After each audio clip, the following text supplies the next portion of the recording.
ada bandara yang tanpa ada otoritas negara. Satuan Tugas Penertiban Kawasan Hutan Satgas PKH menemukan bandara yang beroperasi di kawasan PT IMIP Kabupaten Morowali, Sulawesi Tengah. PKH dalam Instagramnya mengungkap bandara ini beroperasi tanpa ada otoritas negara seperti bea cukai hingga imigrasi. Seluruh kru yang berada di bandara PT IMIP bukan merupakan otoritas negara. Presiden Prabowo langsung meminta jajaran menterinya untuk menindak tegas bila ada pelanggaran aturan dalam operasional bandara ini. Arahan Bapak Presiden kepada kami sebagai Satgas dan sebagai Menteri SDM adalah tegakkan aturan. Jangan pandang bulu, karena nggak boleh negara kalah dari apa yang terjadi yang kurang pas dan atau melanggar hukum. Sementara itu, Kementerian Perhubungan pastikan bandara yang berada di Morowali ini mengantongi izin dan terdaftar sebagai bandara khusus. Kemenhub juga tegaskan telah menempatkan personilnya di bandara ini. Tahun yang lalu. Nah, mengenai Morowali, kemarin kami sudah menempatkan beberapa personil di sana. Dari Bea Cukai, dari kepolisian, dari Kementerian Perhubungan sendiri sudah ada dirjen otoritas bandara ke sana, termasuk hewan dan lain-lain. Jadi kami sudah turun ke sana. Itu terdaftar, nggak mungkin bandara itu tidak terdaftar. Bandara IMIP dikelola oleh pihak swasta. Bandara ini berlokasi di Desa Fatuvia, Kecamatan Bahodopi, Morowali, Sulawesi Tengah. Tim Liputan iNews melaporkan. Sementara itu, TNI Angkatan Udara memastikan tidak ada pesawat asing yang mendarat di bandara ilegal di Morowali, Sulawesi Tengah. TNI AU juga telah menerjunkan personil untuk mengamankan dan memantau aktivitas bandara. Ya, sampai saat ini memang tidak ada juga ya dari luar negeri, tidak ada memang sampai saat ini. Jadi kami juga memantau bahwa pergerakan pesawat di sana memang belum ada yang dari luar negeri ya. Jadi memang dari intern saja. Nah, ke depan kita belum punya rancangan ke sana, tapi artinya TNI Angkatan Udara selalu memantau ya pergerakan pesawat yang masuk wilayah, apalagi itu wilayah pesawat-pesawat dari luar negeri. Jadi apabila pesawat itu tidak mempunyai perizinan dan lain sebagainya, tentu Angkatan Udara itu akan melakukan tindakan. Tapi selama ini di sana itu belum ada pergerakan-pergerakan dari pesawat asing. Pemirsa, Menteri Keuangan Purbaya Yudi Sadewa menegaskan tidak akan bertemu dan berdiskusi dengan pedagang thrifting di tengah polemik kelangsungan bisnis thrifting. Purbaya memastikan sikap tegas terhadap penindakan barang ilegal masuk Indonesia guna melindungi pelaku UMKM.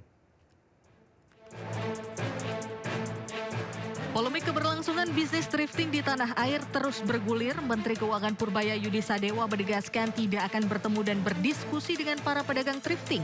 Hal ini dikarenakan Purbaya tidak memiliki permasalahan dengan para pedagang thrifting.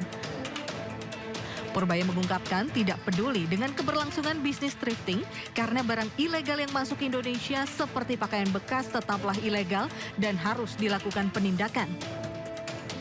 Purbaya memastikan sikap tegas terhadap penindakan barang ilegal masuk Indonesia ini guna melindungi pelaku usaha tanah air dan pasar dalam negeri.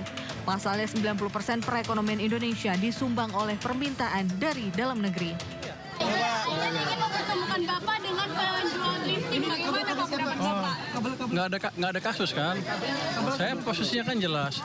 Barang ilegal ya ilegal, itu aja. Saya diskusi nggak ada case. Apa yang mau didiskusikan? Nggak ada. Berdasarkan data Direktorat Jenderal Bea dan Cukai, sejak 2024 hingga Agustus 2025, terdapat 2.584 kasus penyelundupan pakaian bekas yang ditindak. Sementara pada 2023, operasi gabungan Bea Cukai dan Polri menghasilkan pemusnahan 7.363 balpres senilai 80 miliar rupiah. Pemirsa, sebelumnya dalam rapat dengar pendapat bersama dengan Badan Aspirasi Masyarakat DPR RI, perwakilan pedagang thrifting Pasar Senen mengaku para pedagang membayar ratusan juta rupiah per kontainer ke oknum petugas di pelabuhan. Dirinya juga mengklaim adanya pembayaran suap guna meloloskan pakaian bekas impor ilegal. Para pedagang mengusulkan solusi agar usaha mereka diakui negara, salah satunya meminta pemerintah untuk menghentikan sementara penindakan oleh aparat penegak hukum sampai ada titik temu dan solusi jangka panjang yang jelas. Para pedagang juga mengusulkan agar impor pakaian bekas dilegalkan atau dimasukkan dalam kategori barang larangan terbatas atau LARTAS yang diatur melalui kuota resmi. Kemudian nilai pelarangan bisnis thrifting akan berdampak pada 7,5 juta pelaku bisnis thrifting di seluruh Indonesia. PT Sudamanik ini PT apa? PT Batuan Desa amannya sejak awal jangan. Informasi lainnya pemirsa, pemerintah resmi memberikan sejumlah diskon tarif tol serta tiket transportasi untuk mendukung kelancaran mobilitas masyarakat selama libur Natal 2025 dan Tahun Baru 2026. Pemberian diskon tarif tol dan transportasi umum ini diharapkan dapat mengurai kepadatan jalur darat sekaligus meningkatkan belanja masyarakat. Pemerintah resmi memberikan sejumlah diskon tarif tol serta tiket transportasi untuk mendukung kelancaran mobilitas masyarakat selama libur Natal 2025 dan Tahun Baru 2026. Potongan tarif tol berlaku di 26 ruas jalan tol yang mencakup 2 ruas tol di Jabodetabek, 9 ruas tol Trans Jawa, 3 ruas tol Nun Jawa, serta 12 ruas tol Trans Sumatera. Diskon tarif tol diberikan di kisaran 10 hingga 20% selama 3 hari pada 22, 23, dan 31 Desember 2025. Untuk angkutan laut, PT Pelabuhan Indonesia memberikan diskon sebesar 20% berlaku untuk pembelian tiket pada 17 Desember 2025 hingga 10 Januari 2026. Fasilitas serupa juga disediakan untuk layanan penyeberangan PT ASDP pada periode yang sama. Untuk angkutan kereta api kelas ekonomi, potongan diskon diberikan sekitar 30% untuk keberangkatan 22 Desember 2025 hingga 10 Januari 2026.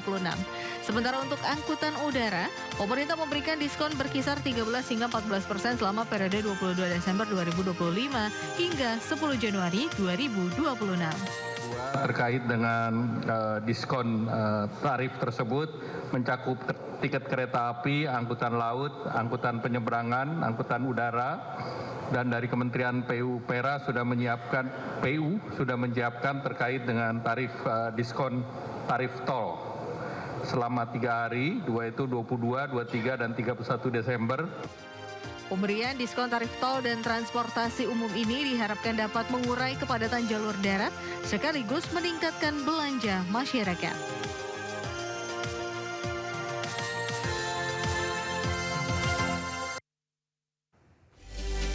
Korban tewas kebakaran apartemen di Hong Kong menjadi 75 orang. 2 diantaranya adalah WNI. Indosiang akan segera kembali, tetaplah bersama kami.